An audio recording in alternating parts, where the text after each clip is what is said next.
Hey there, welcome to this week's episode of 180 and 180. Today I wanted to start by asking you the question, what is it that you want?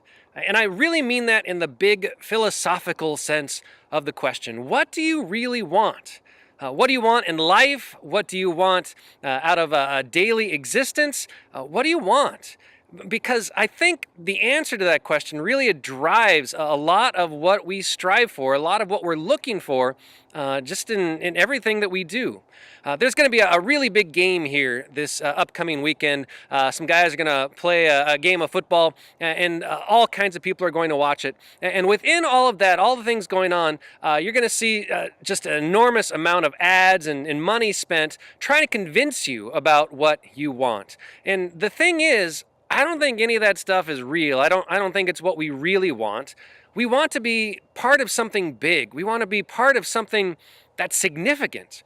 We want to be part of something that's actually worth the challenge and the effort. And I don't know that we always get that in terms of, well, what people offer. Think about those guys that are going to be on that football field, what they're going to be doing. If someone just went up to them and tried to give them a trophy, give them a ring that they didn't earn, that they didn't work their whole lives in order to achieve, it wouldn't mean hardly anything, not nearly what it's going to mean for the team that does achieve that goal here this upcoming Sunday. I think we're really built the same way. In fact, I would argue that God literally created us that way, to want to be part of something incredible, to want to be part of something significant. And so when Jesus first comes up to his disciples, he asks them that very question. Do you want to be part of something? Do you want to be part of something extraordinary?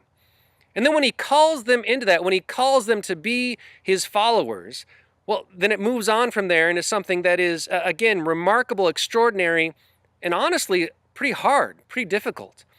I think that's part of the challenge of what we live in right now. So many people want something extraordinary. They want to be part of something significant, but we're not always willing to recognize that means work. That means challenge. That means hardship.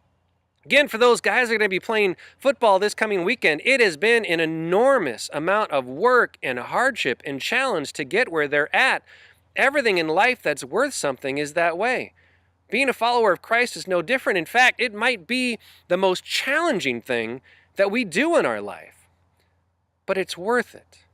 It's so worth it if we are willing to come together and be part of that, because then we're doing something that, again, God created us to do.